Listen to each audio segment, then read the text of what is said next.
बिस्मिल्लाहिर्रहमानिर्रहीम। TV speaks के मोअज़्ज़िज़ नाज़रीन, अस्सलाम वालेकुम। नाज़रीन मोहतरम, अक्सर हमारे इतराफ़ में पुरअसरार चीज़ें पाई जाती हैं जिनकी खोज की जाए तो दिलचस्प राज फाश हो सकते हैं। इसके अलावा ये पुरअसरार चीज़ें किसी की ज़िंदगी के साथ भी जुड़ी हो सकती हैं। तो आज की हमारी वीडियो भी कुछ इसी तरह के वाक़े के बारे में है, जिसमें एक अमरीकी जोड़े को फ्लोरिडा के साहिल पर पड़ा हुआ ख़त मिला। जब उन्होंने ख़त को खोला तो ऐसा क्या था जिसको जानकर हर कोई हैरान रह गया। वीडियो को आगे बढ़ने से पहले असबिरवाज चैनल पर नए आने वाले नाज़रीन से गुजारिश है कि हमारे चैनल को सब्सक्राइब करें और साथ घंटी के निशान को भी दबाएं ताकि आप नई आने वाली वीडियो का नोटिफिकेशन तसलसल और तवातर के साथ आप तक पहुंचता रहे। दोस्तों, इसके अलावा हमारी इन काविशों का सिला हमें लाइक और कमेंट से ज़रूर दें। नाज़रीन मोहतरम, सितंबर 2017 को अमरीकी रियासत फ्लोरिडा में इमरजेंसी नाफिज थी। समुद्री तूफान हरिकेन और इरमा तेज़ी से फ्लोरिडा की तरफ बढ़ रहे थे।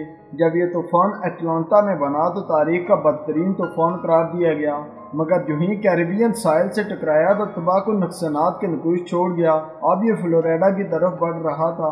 जब तक समुद्री तूफान इरमा फ्लोरिडा से टकराता, लाखों की तादाद में लोगों को महफूज मकामात पर मुंतकिल कर दिया गया। ये फ्लोरिडा की तारीख में सबसे बड़ी नकल मकानी थी। बिजली का निज़ाम मअतल हो गया, दरख्त जड़ों से उखड़ गए, मकानों की छतें उड़ गई। लोग अजीब तकलीफ से दो चार थे। जहाँ लोग पानी से दूर भाग रहे थे, वहाँ एक जोड़ा ऐसा था जो समुंदर की तरफ निकल पड़ा। दोस्तों, निकी स्नो मगरबी फ्लोरिडा में बिजनेस कॉलेज की तालिबा थी और इसका बॉयफ्रेंड एलन गिब्सन ने फैसला किया कि वो 10 सितंबर 2017 को आने वाले समुद्री तूफान इरमा को देखेंगे। इस वजह से नकल मकानी करने के बजाय वो अपने घर से मगरब की तरफ गैराबाद जजीरे मेलबोर्न की तरफ निकल पड़े।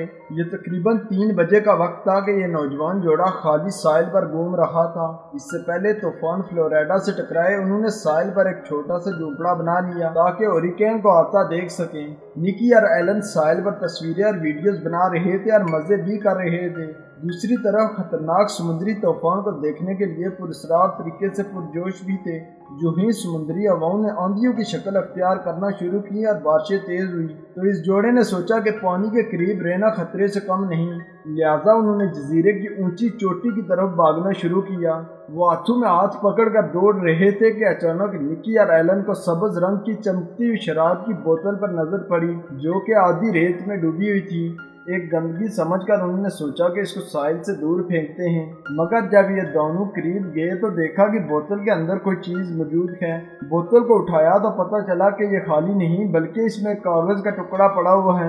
इस पर दोनों का तजस्सुस बढ़ गया, मगर यहाँ बोतल से नोट निकाल कर पढ़ने का वक्त नहीं था क्योंकि बारिश और आंधी तेज हो रही थी। लिहाजा उन्होंने बोतल को उठाया और किसी ऊंची चोटी की तरफ भागना तेज कर दिया। जब ये जोड़ा वापस घर मेलबोर्न पहुंचा तो उन्होंने इस कागज के टुकड़े को बोतल से बाहर निकाला। वो इंतजार नहीं कर सकते थे कि इसमें क्या है, मगर बदकिस्मती से इस काबिल नहीं थे कि वो पढ़ सके क्योंकि ये स्पेनिश में लिखा था और नई जुबान को समझ सकते थे। निकी ने यह खत फेसबुक पर पोस्ट किया ताकि कोई तर्जुमा करके बता सके, लेकिन एलन के पास बेहतरीन हल था क्योंकि वह मेलबोर्न में कोलंबिया कुबाना रेस्टोरेंट में एक कुक था। वो ये खत लेकर अपने किचन मैनेजर के पास आया जो कि स्पेनिश जानता था। इसका तर्जुमा करके दो। इस शख्स का नाम अल्बर्टो था। जब इसको खत के बारे में मालूम हुआ तो इसका तजस्सुस बढ़ गया। इसने कहा कि मुझे भी तर्जुमा करने में खुशी होगी। जब तर्जुमा किया गया तो पता चला कि खत किसी खास के लिए नहीं भेजा गया बल्कि मदद के लिए एक पुकार थी। दूसरी तरफ निकी ने फ्लोरिडा कॉलेज में एक इंस्ट्रक्टर से खत तर्जुमा करवा दिया। दोस्तों, इस खत की लिखारी एक नौजवान लड़की थी जो कि स्पेन में एक जजीरे पर रहती थी। इसने ये खत अपनी माँ को लिखा और इसमें अपनी मुश्किलात का जिक्र किया। इसकी माँ अब मर चुकी थी। एक बोतल में डाला और पानी में फेंक दिया। इसने सोचा कि करीबी साहिल पर किसी को मिलेगा ताकि कोई मेरी मदद करे, मगर दोस्तों इस बोतल ने समुंदर में सैकड़ों मील सफर तय करके अमेरिकी रियासत फ्लोरिडा के साहिल पर आ पहुंची। इस लड़की का नाम शलिया लिन था जो कि हवाना क्यूबा से तल्लुक रखती है और ये एक सिंगर और पियानिस्ट है। इसने कम उम्री में ही बहुत सी शोहरत पा ली थी। 2012 में अपनी पहली एल्बम भी जारी की, मगर बदकिस्मती से जल्द ही इसका कैरियर तबाही की तरफ गामजन हो गया, जिसकी वजह से मुश्किलात से दो चार हो गई। इसने एक चर्च में दुआ की और खत लिखकर समुंदर में फेंक दिया। इस पर अल्बर्टो ने शलिया की मदद का प्लान बनाया और इसको ईमेल की कि तुम्हारा मैसेज मुझे मिला है। इसके बाद दोनों रोजाना की बुनियाद पर बातें करने लगे। अल्बर्टो ने इसकी न सिर्फ मदद की बल्कि अब दोनों अच्छे दोस्त भी बन गए हैं। تو ناظرین محترم اگر آپ کو ہماری یہ ویڈیو اچھی لگی ہے تو اس کو لائک کریں، اپنے دوستوں کے ساتھ شیئر کریں۔ اصفر وائز چینل پر نئے آنے والے ناظرین سے گزارش ہے کہ ہمارے چینل کو سبسکرائب کریں اور ساتھ گھنٹی کے نشان کو بھی دبائیں تاکہ آپ نئی آنے والی ویڈیو کا نوٹیفیکیشن تسلسل و تواتر کے ساتھ آپ تک پہنچتا رہے۔ تب تک فی امان اللہ۔